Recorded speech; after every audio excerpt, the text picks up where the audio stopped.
Think ചാംസിൽ നിന്നുള്ള change making സീരീസിലേക്ക് സ്വാഗതം. പരസ്പര താൽപ്പര്യമുള്ള വിവിധ വിഷയങ്ങളിൽ ATL വിദ്യാർത്ഥികളെ ബോധവൽക്കരിക്കുക എന്ന ദൗത്യത്തിലാണവർ. ഈ ദൗത്യത്തിന്റെ ഭാഗമായി ടിങ്കറിംഗ്, പ്രശ്നപരിഹാരം, നവീകരണം, സംരംഭകത്വം, ചേഞ്ച് മേക്കിംഗ് എന്നിവയുൾപ്പെടെ നിരവധി മൈക്രോ ലേണിംഗ് മോഡ്യൂളുകൾ തിങ്ക് ചാംസ് അവതരിപ്പിക്കുന്നു. 10 ഭാഗങ്ങളുള്ള ഈ വീഡിയോ പരമ്പരയിൽ ചേഞ്ച് മേക്കിങ്ങിന്റെ അടിസ്ഥാന കാര്യങ്ങളും നിങ്ങൾക്കും എങ്ങനെ ഒരു ചേഞ്ച് മേക്കർ ആകാമെന്ന് മനസ്സിലാക്കാൻ തിങ്ക് ചാംസ് നിങ്ങളെ സഹായിക്കും. ഓരോ പോഡ്കാസ്റ്റും ഏകദേശം 15 മുതൽ 20 മിനിറ്റ് വരെ ദൈർഘ്യമുള്ളതാണ്. കൂടാതെ നിങ്ങൾക്ക് പരിശീലിക്കുന്നതിനായി ഒരു ചേഞ്ച് മേക്കിംഗ് ചാലഞ്ച് ഉൾപ്പെടുന്നു. കൂടുതൽ ആലോചനകളില്ലാതെ ഡൽഹിയിൽ നിന്നുള്ള 10ാം ക്ലാസ് വിദ്യാർത്ഥിനിയും ചേഞ്ച് മേക്കറുമായ ടിങ്ക് ചാംപ് വിദ്യ ശർമ്മ അവതരിപ്പിക്കുന്ന എപ്പിസോഡ് 10 നിന്ന് നമുക്ക് ആരംഭിക്കാം. പുതിയ അറിവുകൾക്കായി എപ്പോഴും കാതോർക്കുന്ന നമ്മുടെ പ്രിയ ശ്രോതാവേ, ഈ പുതിയ അന്വേഷണത്തിലേക്ക് നിങ്ങൾക്ക് സ്വാഗതം. ഇപ്പോൾ നിങ്ങൾ ഒരുപക്ഷെ നാളത്തെ മീറ്റിംഗിന് തയ്യാറെടുക്കുന്ന ആളാകാം, അല്ലെങ്കിൽ സ്വന്തമായി എന്തെങ്കിലും തുടങ്ങണം എന്ന് ആഗ്രഹിക്കുന്ന ഒരു വിദ്യാർത്ഥിയാകാം. എന്തുതന്നെയായാലും നിങ്ങളുടെ സമയം എത്രത്തോളം വിലപ്പെട്ടതാണെന്ന് എനിക്കറിയാം. അതുകൊണ്ട് ഒട്ടും സമയം കളയാതെ നമുക്കിന്നത്തെ വിഷയത്തിലേക്ക് കടക്കാം. ഇന്ന് നമ്മൾ പരിശോധിക്കുന്നത് വിദ്യാശർമ്മ തയ്യാറാക്കിയ ചേഞ്ച് മേക്കർ ഗൈഡ് എന്ന വളരെ കൗതുകകരമായ ഒരു രേഖയാണ്. നമ്മളൊക്കെ ചിന്തിക്കാറില്ലേ, സമൂഹത്തിൽ വലിയൊരു മാറ്റം കൊണ്ടുവരാൻ, അതായത് ഒരു ചേഞ്ച് മേക്കർ ആകാൻ നമ്മൾ വലുതാകണം, അല്ലെങ്കിൽ വലിയൊരു പ്രോജക്റ്റും ലക്ഷക്കണക്കിന് രൂപയും വേണം എന്നൊക്കെ. എന്നാൽ അങ്ങനെ ഒരു കാത്തിരിപ്പിന്റെ ആവശ്യമില്ല എന്നാണ് ഈ ഡോക്യുമെന്റ് പറയുന്നത്. നിങ്ങളുടെ മനസ്സിലുള്ള ചെറിയ ആശയങ്ങൾ മറ്റുള്ളവരെ പ്രചോദിപ്പിക്കുന്ന രീതിയിൽ എങ്ങനെ ഒരു മികച്ച കഥയായി അവതരിപ്പിക്കാമെന്നാണ് നമ്മൾ ഇന്ന് പ്രധാനമായും ചർച്ച ചെയ്യുന്നത്. അതെ, ഇവിടെ നമ്മൾ ആദ്യം തന്നെ തിരുത്തേണ്ട ഒരു ധാരണയുണ്ട്. ആളുകൾ പൊതുവെ കരുതുന്നത് ഈ ലോകം മാറ്റുക എന്ന് പറഞ്ഞാൽ ഒറ്റ രാത്രി കൊണ്ട് വലിയൊരു കമ്പനി ഉണ്ടാക്കുകയോ അല്ലെങ്കിൽ ഒരു പുതിയ നിയമം കൊണ്ടുവരികയോ ആണെന്നാണ്. ഈ ഗൈഡ് പറയുന്നത് അതല്ല. മാറ്റം തുടങ്ങുന്നത് എപ്പോഴും നമ്മുടെ തൊട്ടടുത്ത് നിന്നാണ്. നിങ്ങളുടെ ക്ലാസ് റൂമിലോ അല്ലെങ്കിൽ നിങ്ങളുടെ റോഡിലോ നിങ്ങൾ കാണുന്ന ഒരു ചെറിയ പ്രശ്നം പരിഹരിക്കാൻ നിങ്ങൾ എടുക്കുന്ന ഒരു ചെറിയ ചുവടുവെപ്പ്, ശരിക്കും അതാണ് യഥാർത്ഥത്തിൽ ഒരു ചേഞ്ച് മേക്കറുടെ തുടക്കം. ആ ചെറിയ പ്രവൃത്തി മറ്റുള്ളവരിലേക്ക് എങ്ങനെ എത്തിക്കുന്നു എന്നതിലാണ് കാര്യം. ഓക്കെ, അപ്പോൾ ഒരു മാറ്റം കൊണ്ടുവരിക എന്ന് പറയുമ്പോൾ അത് മറ്റുള്ളവരെ അറിയിക്കാൻ നമ്മളൊരു കഥ പറയേണ്ടതുണ്ട് എന്ന് ഈ രേഖയിൽ കൃത്യമായി പറയുന്നുണ്ട്. എനിക്കതിലൊരു സംശയമുണ്ട്. നമ്മൾ ചെയ്ത കാര്യങ്ങൾ എന്തിനാണൊരു കഥയായി മറ്റുള്ളവരോട് പറയുന്നത്? അതൊരു തരം പൊങ്ങച്ചം പറയലല്ലേ? നമ്മൾ ചെയ്തത് ആളുകൾ കണ്ടാൽ പോരെ?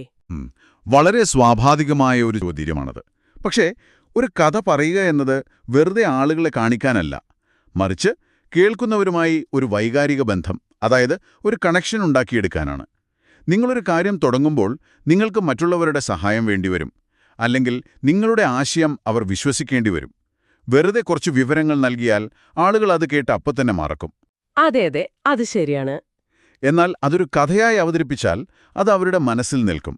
ഇതിനായി ഈ രേഖയിൽ ബേസിക്കായ 4 കാര്യങ്ങളെക്കുറിച്ച്, അതായത് ദ 4 പില്ലേഴ്സിനെക്കുറിച്ച് വളരെ വ്യക്തമായി പറയുന്നുണ്ട്. ശരി, നമുക്കിതൊന്ന് വിശദമായി പരിശോധിക്കാം. എന്തൊക്കെയാണ് ആ 4 പില്ലറുകൾ? ഏത് നല്ല സിനിമയ്ക്കും ഒരു തുടക്കവും മധ്യഭാഗവും അവസാനവും ഉള്ളതുപോലെ തന്നെ ഒരു ചേഞ്ച് മേക്കിംഗ് കഥയ്ക്കും പ്രധാനമായും 4 ഭാഗങ്ങളാണുള്ളത്. അതിലൊന്നാമത്തേത് പ്രശ്നം അഥവാ ദ പ്രോബ്ലമാണ്. എന്തുകൊണ്ടാണ് നിങ്ങളുടെ ഈ പ്രൊജക്റ്റ് ആവശ്യമായി വരുന്നതെന്ന് കേൾവിക്കാരെ ബോധ്യപ്പെടുത്തുന്ന ഘട്ടമാണിത്. അതായത് ഇപ്പൊ ഞങ്ങളുടെ നാട്ടിൽ പ്ലാസ്റ്റിക് മാലിന്യം കൂടുതലാണ് എന്ന് പറയുന്നതാണോ ഈ പ്രശ്നം അവതരിപ്പിക്കൽ? അല്ല, അവിടെയാണ് നമ്മൾ ശ്രദ്ധിക്കേണ്ടത്. വെറുതെ കുറച്ച് ഡാറ്റയോ വസ്തുതകളോ നിരത്തുന്നതിന് പകരം ശ്രോതാക്കളുടെ മനസ്സിൽ ആ പ്രശ്നത്തിന്റെ ഒരു യഥാർത്ഥ ചിത്രം വരച്ചു കാട്ടുകയാണ് വേണ്ടത്. ഒരു ഉദാഹരണം പറയാം. പല കുട്ടികൾക്കും പഠിക്കാൻ സൗകര്യമില്ല എന്ന് ലളിതമായി പറയുന്നതിന് പകരം നാളത്തെ പരീക്ഷയ്ക്ക് പഠിക്കാൻ പുസ്തകമില്ലാതെ വിഷമിക്കുന്ന, വളരെ സമ്മർദ്ദം അനുഭവിക്കുന്ന ഒരു വിദ്യാർത്ഥിയുടെ അവസ്ഥയൊന്ന് വിവരിച്ചു നോക്കൂ. അത് കേൾക്കുന്ന ആളുകൾക്ക് ആ പ്രശ്നത്തിന്റെ ആഴം പെട്ടെന്ന് മനസ്സിലാകും. അത് കൊള്ളാലോ. കണക്കുകൾ കേൾക്കുന്നതിനേക്കാൾ ആളുകൾ എപ്പോഴും കണക്ട് ചെയ്യുന്നത് മനുഷ്യരുടെ അനുഭവങ്ങളോടാണ്. അപ്പോ പ്രശ്നം അവതരിപ്പിച്ചു കഴിഞ്ഞാൽ പിന്നെ രണ്ടാമത്തെ പില്ലർ. രണ്ടാമത്തേതാണ് പ്രചോദനം, അഥവാ ആ ഒരു തീപ്പൊരി. ഇംഗ്ലീഷിൽ ദ സ്പാർക്ക് എന്ന് പറയും. നിങ്ങൾക്ക് ആ പ്രശ്നത്തിൽ ഇടപെടണം, ഒരു മാറ്റം കൊണ്ടുവരണം എന്ന് തോന്നിയ ആ നിമിഷം. അതെ, അവിടെ ഈ രേഖയിൽ പറയുന്ന റോഹൻ എന്ന വിദ്യാർത്ഥിയുടെ കാര്യം എനിക്ക് വളരെ ഇഷ്ടപ്പെട്ടു. നമ്മളൊക്കെ സ്കൂളിൽ പഠിക്കുമ്പോൾ ഒരു പ്രശ്നം കണ്ടാൽ അതൊക്കെ വേറെ ആരെങ്കിലും ചെയ്തോളും എന്ന് കരുതി മാറി നടക്കാണ് പതിവ്. പക്ഷെ റോഹൻ ചെയ്തത് അതല്ല. റോഹൻ ഒരിക്കൽ തിരക്കുള്ളൊരു റോഡ് മുറിച്ചു കടക്കാൻ ബുദ്ധിമുട്ടുന്ന പ്രായമായ ഒരാളെ കാണാനിടയായി. വണ്ടികൾ ചീറിപ്പായുന്നു, ആർക്കും നിർത്തിക്കൊടുക്കാൻ സമയമില്ല. ആ ഒരൊറ്റ കാഴ്ച, ആ ഒരു ബുദ്ധിമുട്ട് റോഹന്റെ മനസ്സിൽ തട്ടി. അതാണ് റോഹന് തന്റെ പ്രദേശത്തൊരു സീബ്ര ലൈൻ കൊണ്ടുവരാനുള്ള ക്യാമ്പയിൻ തുടങ്ങാൻ പ്രചോദനമായത്. അതെ, ആ നിമിഷമാണ് തീപ്പൊരി. ഇതൊരു വലിയ സംഭവമാകണമെന്നില്ല. നിങ്ങളുടെ സുഹൃത്തുമായി നടത്തിയ ഒരു ചെറിയ സംഭാഷണമോ അല്ലെങ്കിൽ നിങ്ങളുടെ അധ്യാപകൻ ക്ലാസ്സിൽ ചോദിച്ച ഒരു ചോദ്യമോ ആകാം ആ തീപ്പൊരി. ആ നിമിഷത്തെക്കുറിച്ച് പറയുമ്പോഴാണ് നിങ്ങളുടെ കഥയ്ക്ക് ശരിക്കും ജീവൻ വയ്ക്കുന്നത്. ഇതിനുശേഷം വരുന്ന മൂന്നാമത്തെ പില്ലറാണ് പ്രവൃത്തി അഥവാ ദി ആക്ഷൻ. ഇവിടെയാണ് നമ്മൾ വെറുമൊരു ചിന്തകൻ മാത്രമല്ല, ശരിക്കും ഗ്രൗണ്ടിലിറങ്ങി പ്രവർത്തിക്കുന്ന ആളാണെന്ന് തെളിയിക്കേണ്ടത്, അല്ലേ? റോഹൻ വെറുതെ വിഷമിച്ചിരുന്നില്ല, പകരം എന്തൊക്കെയോ ചെയ്തു. തീർച്ചയായും. ഈ ഘട്ടത്തിൽ നിങ്ങൾ ആരുടെയും അനുവാദത്തിനായി കാത്തുനിന്നില്ല എന്ന് കേൾവിക്കാരെ ബോധ്യപ്പെടുത്തണം. നിങ്ങൾ എങ്ങനെയാണ് ആ പ്രശ്നം പരിഹരിക്കാൻ ഇറങ്ങിപ്പുറപ്പെട്ടത്? ഒരുപക്ഷേ സുഹൃത്തുക്കളെ കൂട്ടി ഒരു ചെറിയ മീറ്റിംഗ് നടത്തിയതാകാം, അല്ലെങ്കിൽ ബന്ധപ്പെട്ട അധികാരികൾക്കൊരു കത്തെഴുതിയതാകാം. നിങ്ങളെടുത്ത ആ ചെറിയ റിസ്ക് എന്താണെന്ന് ഇവിടെ വ്യക്തമാക്കണം. ഓക്കെ, അപ്പൊ നമ്മൾ പ്രശ്നം പറഞ്ഞു, അത് പരിഹരിക്കാൻ തോന്നിയ ആ തീപ്പൊരി നിമിഷം പറഞ്ഞു, നമ്മൾ ചെയ്ത പ്രവൃത്തിയും പറഞ്ഞു. ഇനി നാലാമത്തെ പില്ലറാണ് ഫലം അഥവാ ദി ഇംപാക്റ്റ്. ഇവിടെ പലർക്കും ഒരു തെറ്റിദ്ധാരണയുണ്ട് എന്ന് തോന്നുന്നു. ഫലം എന്ന് പറയുമ്പോൾ അതെപ്പോഴും വലിയ സംഖ്യകളാകണം, ആയിരക്കണക്കിന് ആളുകളെ സഹായിച്ചിരിക്കണം എന്നൊക്കെയല്ലേ നമ്മൾ ചിന്തിക്കാറ്. അതൊരു വലിയ തെറ്റിദ്ധാരണയാണ്. ഫലമെന്നത് എപ്പോഴും വലിയ നമ്പറുകൾ ആകണമെന്നില്ല. ഉദാഹരണത്തിന് 10,000 പേരെ സഹായിച്ചു എന്ന് വെറുതെ പറയുന്നതിനേക്കാൾ പഠിക്കാൻ ബുദ്ധിമുട്ടിയിരുന്ന വെറും 10 കുട്ടികൾക്ക് പഠനോപകരണങ്ങൾ നൽകി, ഇപ്പോൾ അവർക്ക് കൂടുതൽ ആത്മവിശ്വാസത്തോടെ ക്ലാസ്സിൽ വരാൻ കഴിയുന്നു എന്ന് പറയുന്നതിൽ വലിയ സ്വാധീനമുണ്ട്. ആ 10 പേരുടെ ജീവിതത്തിൽ ഉണ്ടായ മാറ്റമാണ് നിങ്ങളുടെ ഇമ്പാക്റ്റ്. കൃത്യം. ഈ 4 കാര്യങ്ങൾക്ക് പുറമെ കഥ കൂടുതൽ ഇൻട്രസ്റ്റിംഗ് ആക്കാൻ ഈ ഡോക്യുമെന്റിലെ വേറെ ചില നുറുങ്ങുകൾ കൂടി പറയുന്നുണ്ടല്ലോ. ഈ ജാർഗൻ ഒഴിവാക്കണമെന്ന് പറയുന്നത് എന്തുകൊണ്ടാണ്? ജാർഗൺ എന്നുവെച്ചാൽ നമ്മളൊരു പ്രത്യേക മേഖലയിൽ മാത്രം ഉപയോഗിക്കുന്ന വലിയ വലിയ സാങ്കേതിക പദങ്ങളാണ്. നിങ്ങളൊരു സാധാരണക്കാരനോട് നിങ്ങളുടെ പ്രോജക്റ്റിനെക്കുറിച്ച് സംസാരിക്കുമ്പോൾ വലിയ സയന്റിഫിക് വാക്കുകളോ ബിസിനസ് വാക്കുകളോ ഉപയോഗിച്ചാൽ അവർക്ക് ഒന്നും മനസ്സിലാകില്ല. കേൾക്കുന്ന ആർക്കും ഒരു 5ാം ക്ലാസ്സുകാരന് പോലും മനസ്സിലാകുന്ന രീതിയിൽ വളരെ ലളിതമായി സംസാരിക്കുക എന്നതാണ് ഏറ്റവും പ്രധാനം. ഒപ്പം ഫോട്ടോകളും യഥാർത്ഥ ആളുകളുടെ അനുഭവങ്ങളും കൂടെ ഉൾപ്പെടുത്തിയാൽ കഥ പൂർണ്ണമാകും. ഒരു നിമിഷം, ഇതൊക്കെ കേൾക്കുമ്പോൾ എനിക്ക് ചോദിക്കാൻ തോന്നുന്നൊരു കാര്യമുണ്ട്. വഴിയിൽ കിടക്കുന്ന ഒരു പ്ലാസ്റ്റിക് കവർ എടുത്തു മാറ്റിയാൽ ഞാനൊരു ചേഞ്ച് മേക്കർ ആകുമോ? അതൊരു വലിയ വാക്കൊന്നുമല്ലേ? നമ്മൾ ലോകം മാറ്റുന്നതിനെക്കുറിച്ചല്ലേ സംസാരിക്കുന്നത്? വലിയൊരു പ്രോജക്റ്റും ലക്ഷക്കണക്കിന് രൂപയുമില്ലാതെ എന്തു മാറ്റം കൊണ്ടുവരാനാണ്? കേൾക്കുമ്പോൾ അങ്ങനെ തോന്നും. പക്ഷേ ഇവിടെയാണ് ഈ ഗൈഡിൽ പറയുന്ന ഇൻസ്പിറേഷൻ ഗ്യാപ്പ് എന്ന ആശയത്തെ നമ്മൾ മനസ്സിലാക്കേണ്ടത്. ഇൻസ്പിറേഷൻ ഗ്യാപ്പ് അതെന്താണ്? വളരെ ലളിതമായി പറഞ്ഞാൽ, നമ്മുടെ ഉള്ളിൽ വലിയ ആശയങ്ങളോ അതിനുള്ള വിഭവങ്ങളോ പണമോ ഇല്ലാത്തതുകൊണ്ട് നമ്മൾ ഒന്നും ചെയ്യാതിരിക്കുന്ന ആ അവസ്ഥയ്ക്കാണ് ഇൻസ്പിറേഷൻ ഗ്യാപ്പ് എന്ന് പറയുന്നത്. നമ്മൾ പെർഫെക്റ്റായ ഒരു സമയത്തിനായി കാത്തിരിക്കും. പക്ഷെ സത്യം എന്താണെന്നാൽ ലോകത്ത് വലിയ മാറ്റങ്ങൾ കൊണ്ടുവന്ന ആരും തന്നെ എല്ലാം തികഞ്ഞിട്ടല്ല തുടങ്ങിയത്. വഴിയിൽ കിടക്കുന്ന മാലിന്യം എടുത്തു മാറ്റുന്നതോ ബുദ്ധിമുട്ടുന്ന ഒരു സഹപാഠിയെ സഹായിക്കുന്നതോ ആണ് ശരിക്കും നിങ്ങളുടെ ആദ്യത്തെ ചുവടുവെപ്പ്. ആ ചെറിയ കാര്യമാണ് നിങ്ങളുടെ പേടി മാറ്റുന്നത്. അത് ശരിയാണ്. ആ ഒരു ധൈര്യം കിട്ടിക്കഴിഞ്ഞാൽ പിന്നെ മുന്നോട്ടു പോകാൻ ചില സ്കില്ലുകൾ കൂടി വേണമെന്ന് ഈ രേഖ പറയുന്നുണ്ട്. സഹാനുഭൂതി അഥവാ എമ്പതിയാണ് അതിലേറ്റവും പ്രധാനം. മറ്റുള്ളവർ എന്താണ് അനുഭവിക്കുന്നത് എന്ന് അവരുടെ സ്ഥാനത്ത് നിന്ന് ചിന്തിക്കാൻ കഴിയുക. പിന്നെ വേണ്ടത് കമ്മ്യൂണിക്കേഷൻ സ്കില്ലാണ്. നമ്മൾ ഈ പറഞ്ഞതുപോലെ നമ്മുടെ ആശയം മറ്റുള്ളവരിലേക്ക് എത്തിക്കാനുള്ള കഴിവ്. അതെ, പിന്നെ കൊളാബറേഷൻ വളരെ പ്രധാനമാണ്. എല്ലാം എനിക്കൊറ്റയ്ക്ക് ചെയ്യാൻ കഴിയും എന്ന് വിചാരിക്കുന്നത് മണ്ടത്തരമാണ്. എപ്പോൾ മറ്റുള്ളവരുടെ സഹായം ചോദിക്കണം എന്ന് നമ്മൾ അറിഞ്ഞിരിക്കണം. അതിനൊപ്പം പ്രതിസന്ധികളെ അതിജീവിക്കാനുള്ള കഴിവ്, അതായത് റെസീലിയൻസ് കൂടി വേണം. കാരണം നമ്മളൊരു കാര്യം തുടങ്ങുമ്പോൾ തന്നെ പരാജയങ്ങൾ ഉറപ്പാണ്, അല്ലേ? അതുപോലെ പല പ്രശ്നങ്ങളെയും പുതിയ രീതിയിൽ കാണാൻ സർഗാത്മകതയും വേണം. കൃത്യം. ഈ യാത്രയിൽ നമ്മളെ ഏറ്റവും കൂടുതൽ പിന്നോട്ട് വലിക്കുന്നത് പരാജയപ്പെടുമോ എന്ന പേടിയായിരിക്കും. അതിനുള്ള ഒരേയൊരു പരിഹാരം ചെറിയ കാര്യങ്ങളിൽ നിന്ന് തുടങ്ങുക എന്നതാണ്. വലിയ റിസ്ക് എടുക്കാതെ ചെറിയ സ്റ്റെപ്പുകൾ വയ്ക്കുക. അതുപോലെ സപ്പോർട്ടില്ല എന്നതായിരിക്കും മറ്റൊരു പ്രശ്നം. അതിന് ഒരേ ചിന്താഗതിയുള്ള സുഹൃത്തുക്കളുടെയും നിങ്ങളെ മനസ്സിലാക്കുന്ന അധ്യാപകരുടെയും ഒരു കൂട്ടായ്മയുണ്ടാക്കിയെടുക്കുകയാണ് വേണ്ടത്. പിന്നെ എല്ലാവരും പറയുന്നൊരു കാര്യമാണ് സമയക്കുറവ്. പഠിത്തത്തിന്റെ കൂടെ ഇതൊക്കെ എങ്ങനെ ചെയ്യുമെന്ന്. അതിന് ദിവസവും കുറച്ച് സമയം മാത്രം മാറ്റിവെച്ച് ചെറിയ ലക്ഷ്യങ്ങൾ വെച്ച് മുന്നോട്ടു പോവുക. ഇതൊക്കെ കേട്ട് നമ്മൾ ഒരു കാര്യം ചെയ്തു എന്ന് കരുതുക. ഈ ചെയ്ത കാര്യങ്ങൾ വെറുമൊരു ഡയറിയിൽ എഴുതി വെച്ചാൽ മതിയോ? പോരാ, അത് ലോകമറിയണം.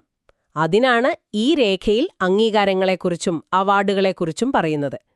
പക്ഷെ എന്റെ ചോദ്യം ഇതാണ്: എന്തിനാണ് നമ്മൾ ഈ മത്സരങ്ങളിലും അവാർഡുകളിലുമൊക്കെ പങ്കെടുക്കുന്നത്? അത് വെറുമൊരു ട്രോഫിക്ക് വേണ്ടിയാണോ? ഒരിക്കലുമല്ല. അതൊരു ട്രോഫിയിൽ അവസാനിക്കുന്ന കാര്യമല്ല. അംഗീകാരമെന്നത് നമ്മുടെ പ്രവൃത്തിയുടെ സ്വാധീനം 10 മടങ്ങ് വർദ്ധിപ്പിക്കാനുള്ള, അതായത് സ്കെയിലപ്പ് ചെയ്യാനുള്ള ഒരു വലിയ വഴിയാണ്. നിങ്ങൾക്കൊരു അവാർഡോ അംഗീകാരമോ ലഭിക്കുമ്പോൾ നിങ്ങളുടെ പ്രോജക്റ്റിന് ആളുകൾക്കിടയിൽ വലിയൊരു വിശ്വാസ്യത ഉണ്ടാകുന്നു. ഈ കുട്ടിക്കിത് ചെയ്യാമെങ്കിൽ എനിക്കും സാധിക്കുമെന്ന് മറ്റുള്ളവർ ചിന്തിക്കാനത് കാരണമാകും. കൂടാതെ നിങ്ങളുടെ ആശയങ്ങളെ സാമ്പത്തികമായും അല്ലാതെയും പിന്തുണയ്ക്കാൻ കഴിയുന്ന മെന്റർമാരെയും സ്പോൺസർമാരെയും കണ്ടെത്താനും ഇത്തരം വേദികൾ സഹായിക്കും. അങ്ങനെയെങ്കിൽ നമ്മുടെ ശ്രോതാക്കൾ തീർച്ചയായും അറിഞ്ഞിരിക്കേണ്ട ചില പ്രധാനപ്പെട്ട മത്സരങ്ങളെക്കുറിച്ച് നമുക്ക് സംസാരിക്കാം. ഇതിൽ എന്നെ ഏറ്റവും അത്ഭുതപ്പെടുത്തിയത് ഹൾട്ട് പ്രൈസാണ്. $1 മില്യൺ സമ്മാനത്തുക. വിദ്യാർത്ഥികളുടെ നോബൽ സമ്മാനമെന്നാണ് ഇതിനെ വിളിക്കുന്നത് തന്നെ, അല്ലേ? അതെ, കാലാവസ്ഥാ വ്യതിയാനം പോലെയുള്ള ആഗോള പ്രശ്നങ്ങൾക്ക് ബിസിനസ്സിലൂടെ പരിഹാരം കാണാനാണ് ഹൾട്ട് പ്രൈസ് ശ്രമിക്കുന്നത്. അതൊരു വലിയ സ്വപ്നമാണ്. എന്നാൽ ഇന്ത്യയിൽ നിന്നുള്ള വിദ്യാർത്ഥികൾക്ക് പങ്കെടുക്കാവുന്ന അഡൽട്ട് ടിങ്കർപ്രണർ പോലെയുള്ള മികച്ച പ്ലാറ്റ്ഫോമുകൾ വേറെയുമുണ്ട്. വിദ്യാർത്ഥികളിലെ സംരംഭകത്വവും പുതിയ ആശയങ്ങളും വളർത്താനാണ് ഇത് ലക്ഷ്യമിടുന്നത്. അതുപോലെ സ്കൂൾ തലത്തിലുള്ള പ്രശ്നങ്ങൾക്ക് പരിഹാരം കാണാൻ സഹായിക്കുന്ന സ്കൂൾ ഇന്നൊവേഷൻ മാരത്തോൺ, പിന്നെ ഇന്ത്യയിലെ തന്നെ വലിയ ഐഡിയേഷൻ മത്സരങ്ങളിലൊന്നായ യൂത്ത് ഐഡിയത്തോൺ എന്നിവയൊക്കെ ഇതിലുൾപ്പെടുന്നു. ഇതിനു പുറമെ അന്താരാഷ്ട്ര തലത്തിൽ ശ്രദ്ധ നേടാൻ കഴിയുന്ന വേദികളായി ഗൂഗിൾ സയൻസ് ഫെയർ, സയൻസും ബിസിനസ്സും ചേർന്നുള്ള കോൺറാഡ് ചാലഞ്ച്, ലോകമെമ്പാടുമുള്ള ശാസ്ത്ര പ്രതിഭകൾ മാറ്റുരയ്ക്കുന്ന റീജനറോൺ ഐസെഫ്, കൂടാതെ വലിയൊരു ഗ്ലോബൽ നെറ്റ്വർക്കിന്റെ ഭാഗമാകാൻ സഹായിക്കുന്ന അശോക യൂത്ത് വെഞ്ചർ എന്നിവയും ഈ രേഖ എടുത്തു പറയുന്നുണ്ട്. ഈ മത്സരങ്ങൾക്ക് പുറമെയാണ് ചില പ്രത്യേക അവാർഡുകളും വേദികളും. നിങ്ങളുടെ ആശയം ലക്ഷക്കണക്കിന് ആളുകളിലേക്ക് എത്തിക്കാൻ ടെഡെക്സ് അല്ലെങ്കിൽ ടെഡ് എഡ് വേദികൾ ഉപയോഗിക്കാം. അതായത് ലോകത്തിന് മുന്നിൽ നിങ്ങളുടെ കഥ പറയാനുള്ള ഒരു വേദി. അതുപോലെ ലോകമെമ്പാടും അറിയപ്പെടുന്ന the Diana award, India government നൽകുന്ന നാഷണൽ യൂത്ത് അവാർഡ്, കൂടാതെ 18 വയസ്സിന് താഴെയുള്ള പ്രതിഭകളെ കണ്ടെത്തുന്ന 18 അണ്ടർ 18 അവാർഡുകൾ. ഇതൊക്കെ നിങ്ങളുടെ മാറ്റത്തിന്റെ കഥയ്ക്ക് വളരെ വലിയൊരു ക്യാൻവാസ് നൽകും. ഈ അവാർഡുകളുടെയും മത്സരങ്ങളുടെയും ഒക്കെ ലിസ്റ്റ് കേൾക്കുമ്പോൾ വലിയ ആവേശമൊക്കെ വരുന്നുണ്ട്.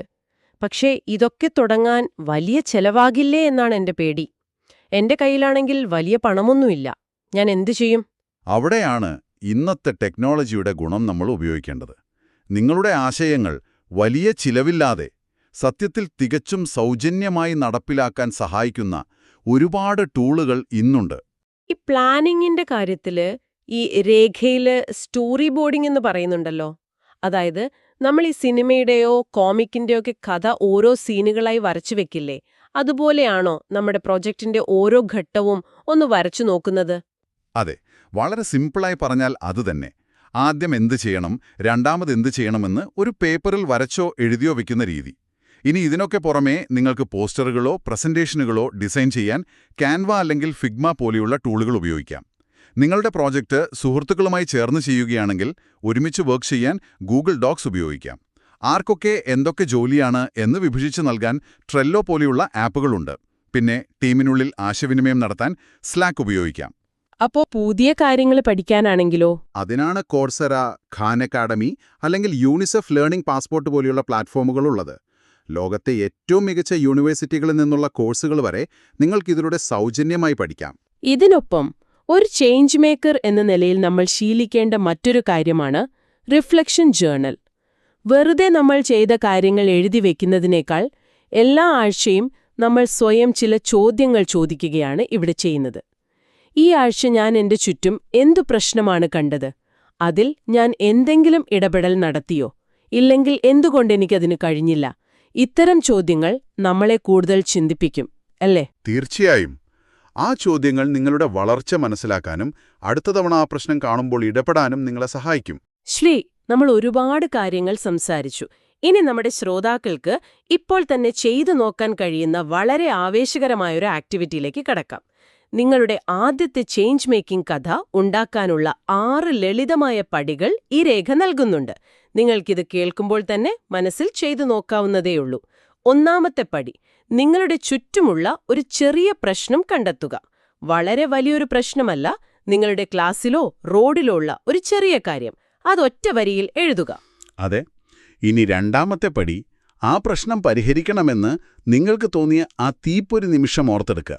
ഏത് കാഴ്ചയാണ് അല്ലെങ്കിൽ ആരുടെ വാക്കാണ് നിങ്ങളെ ചിന്തിപ്പിച്ചത് എന്ന് കുറിച്ചിടുക. ഇനി മൂന്നാമത്തെ പടിയായി, ആ പ്രശ്നം പരിഹരിക്കാൻ നിങ്ങൾക്ക് ചെയ്യാൻ കഴിയുന്ന ഒരു ചെറിയ പ്രവൃത്തി പ്ലാൻ ചെയ്യുക. ഒരുപാട് പണം വേണ്ട കാര്യങ്ങൾ ചിന്തിക്കരുത്. നാളെ രാവിലെ നിങ്ങൾക്ക് ചെയ്യാൻ കഴിയുന്ന വളരെ ലളിതമായൊരു ചുവടുവെപ്പ്. നാലാമത്തെ പടി, നിങ്ങൾ ആ പ്രവൃത്തി ചെയ്താൽ ഉണ്ടാകാൻ പോകുന്ന ഫലം എന്തായിരിക്കുമെന്ന് ചിന്തിക്കുക. വളരെ ചെറിയ എന്നാൽ പ്രായോഗികമായ ഒരു മാറ്റം. ഓക്കെ, അഞ്ചാമത്തെ പടി ഇതാണ്. ഈ പറഞ്ഞ 4 കാര്യങ്ങളും, അതായത് പ്രശ്നം, നിങ്ങളുടെ തീപ്പൊരി, നിങ്ങളുടെ പ്രവൃത്തി, പിന്നെ ഫലം എന്നിവ ചേർത്ത് ഒരു ചെറിയ കഥ എഴുതുക. വെറും 100 മുതൽ 150 വാക്കുകൾ വരെയുള്ള ഒരു കഥ മതി. കൃത്യം. ഇനി അവസാനത്തെ 6ാമത്തെ പടി, ആ എഴുതിയ കഥ നിങ്ങളുടെ സുഹൃത്തുക്കളോടോ കുടുംബാംഗങ്ങളോടോ ഉറക്കെ പറഞ്ഞ് പരിശീലിക്കുക. അവരോട് ഫീഡ്ബാക്ക് ചോദിക്കുക. ഇത് നിങ്ങളുടെ ആത്മവിശ്വാസം വലിയ രീതിയിൽ വർദ്ധിപ്പിക്കും. ഈ ഒരു ആക്ടിവിറ്റിയിലൂടെയാണ് നമ്മൾ ഈ സംഭാഷണത്തിൽ സംസാരിച്ച കാര്യങ്ങൾ മുഴുവൻ പ്രായോഗികമാകുന്നത്. ഇതിൽ നിന്നെല്ലാം നമ്മൾ മനസ്സിലാക്കേണ്ട ഒരു കാര്യമുണ്ട്. ഒരു ചേഞ്ച് മേക്കർ ആവുക എന്നത് വലിയ കോടീശ്വരനാവുന്നതോ വലിയ കണ്ടുപിടുത്തങ്ങൾ നടത്തുന്നതോ അല്ല. അത് നിങ്ങളുടെ സ്വന്തം കഥ ആത്മാർത്ഥമായി പറയുന്നതിലും പുതിയ കാര്യങ്ങൾ പഠിക്കാൻ തയ്യാറാകുന്നതിലും നിങ്ങളുടെ ചെറിയ പ്രവൃത്തികൾക്ക് അർഹിക്കുന്ന അംഗീകാരം നേടാൻ ശ്രമിക്കുന്നതിലും അധിഷ്ഠിതമാണ്. മികച്ച സാഹചര്യം വരുന്നതുവരെയോ എല്ലാം പെർഫെക്റ്റ് ആവുന്നതുവരെയോ ഒരിക്കലും കാത്തിരിക്കരുത്. നിങ്ങളുടെ കയ്യിലുള്ള വിഭവങ്ങൾ ഉപയോഗിച്ച് ഇന്ന് തന്നെ, ഇപ്പോൾ തന്നെ ചെറിയ രീതിയിൽ തുടങ്ങുക. അതെ, കാത്തിരിപ്പ് ഒഴിവാക്കുക എന്നതാണ് ഏറ്റവും പ്രധാനം. ഈ സംഭാഷണം നമ്മൾ പതിയെ അവസാനിപ്പിക്കുമ്പോൾ നിങ്ങൾക്കായി ഞാനൊരു പുതിയ ചിന്ത പങ്കുവയ്ക്കുകയാണ്. ഈ പഠനരേഖയിൽ നേരിട്ട് പറഞ്ഞിട്ടില്ലാത്ത, എന്നാൽ നമ്മൾ ഓരോരുത്തരും തീർച്ചയായും ചിന്തിക്കേണ്ട ഒരു കാര്യമാണിത്. നിങ്ങളുടെ ദൈനംദിന ജീവിതത്തിലെ ചെറിയ പ്രവൃത്തികൾ, നിങ്ങൾ രാവിലെ എഴുന്നേൽക്കുന്നത് മുതൽ രാത്രി ഉറങ്ങുന്നതുവരെയുള്ള കാര്യങ്ങൾ, ഭാവി തലമുറയ്ക്കായി ആരെങ്കിലും ഒരു ഡോക്യുമെന്ററിയായി പകർത്തുകയാണെന്ന് സങ്കൽപ്പിക്കുക. നാളെ രാവിലെ നിങ്ങൾ ചെയ്യുന്ന ഒരുപക്ഷേ മറ്റാരും ശ്രദ്ധിക്കാത്ത ഏത് ചെറിയ കാര്യമായിരിക്കും വർഷങ്ങൾക്ക് ശേഷം ആ വീഡിയോ കാണുന്ന മറ്റൊരാൾക്ക് ലോകം മാറ്റാനുള്ള വലിയൊരു തീപ്പൊരിയായി മാറുക. നിങ്ങളുടെ ഒരു ചെറിയ പുഞ്ചിരിയോ, നിലത്ത് കിടക്കുന്ന ഒരു പ്ലാസ്റ്റിക് കവർ എടുത്തു മാറ്റുന്നതോ, ആരെങ്കിലും ഒറ്റയ്ക്ക് നിൽക്കുമ്പോൾ പോയി മിണ്ടുന്നതോ ആയിരിക്കാം ചിലപ്പോൾ ലോകത്തെ ഏറ്റവും വലിയ മാറ്റത്തിന് തുടക്കം കുറിക്കുന്നത്. നമ്മൾ അറിയാതെ തന്നെ നമ്മളൊരു ചേഞ്ച് മേക്കർ ആകുന്നുണ്ടാകാം. ഒന്ന് ചിന്തിച്ചു നോക്കൂ. ഇതുവരെ ഞങ്ങളോടൊപ്പം ഈ വിശദമായ അന്വേഷണത്തിൽ പങ്കുചേർന്നതിന് വലിയ നന്ദി.